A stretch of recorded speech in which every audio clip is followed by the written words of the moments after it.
Madame Sanladja Teniale est sage-femme d'État au centre de santé de Lomé. Levée tôt, couchée tard, elle a totalement dédié sa vie à ce noble métier qu'est celui d'accueillir la vie, de prendre soin des mères et des nouveau-nés. Comme Teniale, elles sont des milliers et des milliers de braves dames de par le monde à exercer cette formidable profession de sage-femme.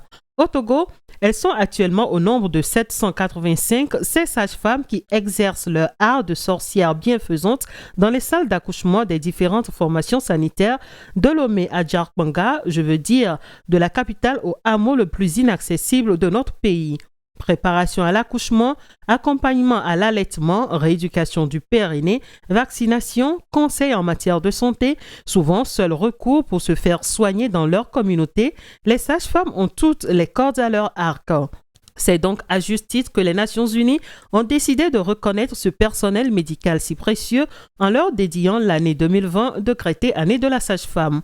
En braquant les projecteurs sur les conditions difficiles dans lesquelles ces agents travaillent souvent, les Nations Unies voudraient du même coup attirer notre attention sur l'importance de ce métier pour la sauvegarde de la vie et la lutte contre la mortalité maternelle et néonatale qui malheureusement reste encore une tragique réalité dans trop de pays de l'hémisphère sud. Cette ambition est largement partagée par le gouvernement togolais, appuyé par ses partenaires nationaux et internationaux, dont UNFPA. Pour la célébration de la Journée internationale des sages-femmes, une réflexion commune a été engagée par le gouvernement togolais et l'Association des sages-femmes du Togo, Asafeto, sur le travail des sages-femmes en cette période de pandémie de la COVID-19. Avec la COVID-19, les sages-femmes ont dû adapter leurs prestations quotidiennes pour que les maternités continuent de vivre. Avant, les femmes que nous opérons pour la césarienne ne portaient pas systématiquement les masques pour aller au bloc.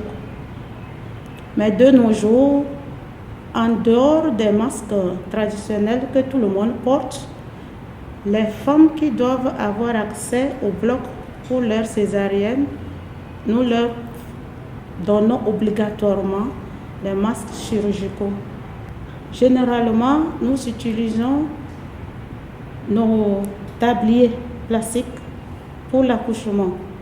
Actuellement, nous le faisons toujours, mais pour les cas suspects, nous avons prévu des surblouses et des combinaisons pour des cas, des masques, des visières pour la gestion de l'accouchement des cas suspects.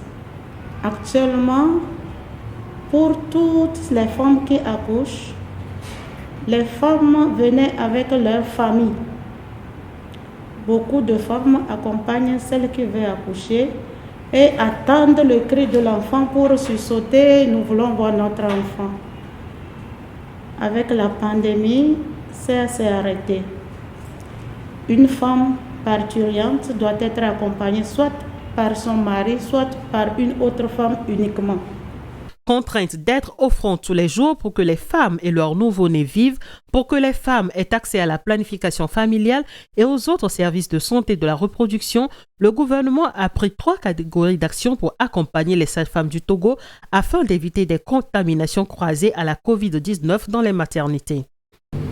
Et en effet, depuis le début de cette pandémie, plusieurs actions ont été prises. La première action, c'est la formation du personnel. Vous savez, former un personnel veut dire le rendre compétent, capable de faire face donc, à une situation donnée. C'est en ce sens que le personnel a été formé d'abord sur la maladie, le Covid, quels sont ses signes, comment reconnaître la maladie et comment y faire face.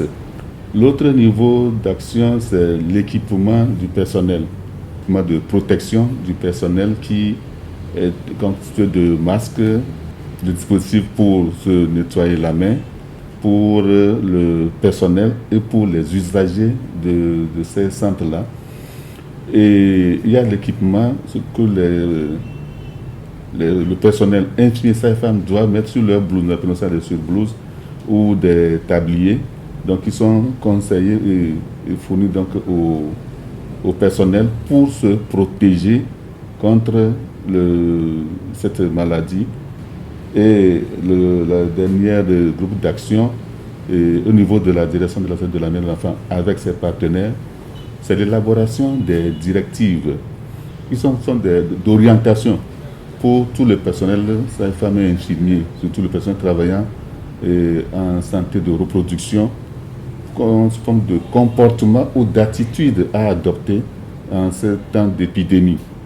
L'Association des sages-femmes du Togo, Asafeto, partenaire national du gouvernement togolais en cette période de pandémie, apporte un soutien psychologique aux sages-femmes du Togo. Elle a mis en place, avec l'appui de UNFPA, un mécanisme de soutien psychologique afin de susciter une confiance mutuelle entre les prestataires et bénéficiaires. Dès la déclaration de la pandémie, nous avons envoyé une note d'encouragement aux associations de notre région pour leur rappeler le rôle prépondérant qu'elles ont à jouer dans la maîtrise de cette pandémie à travers leur expertise, leur engagement aux côtés des bénéficiaires de nos services. Leur rappeler surtout pour que par ricochet, ces responsables d'associations rappellent à leurs membres le rôle que la prestataire sage-femme joue aux côtés des femmes qui, à leur tour, jouent un rôle important dans la société. Parce que quand une femme est informée des mesures barrières préconisées de par le monde, elle est censée mettre en application ces mesures-là pour protéger sa famille, se protéger et protéger toute la communauté. Et donc les sages-femmes, en tant que personnel de front, en première ligne, en contact avec ces femmes-là, le rappel, c'était ça. Cette année, la Journée internationale de la sage-femme a été célébrée autour du thème « Les sages-femmes avec les femmes », célébrer, démontrer, mobiliser, unifier, c'est le moment. Une occasion unique pour les sages-femmes et les femmes d'apprendre à mieux se connaître et de construire des relations de confiance et de réciprocité tout au long de la grossesse, du travail de l'accouchement et de la période postnatale.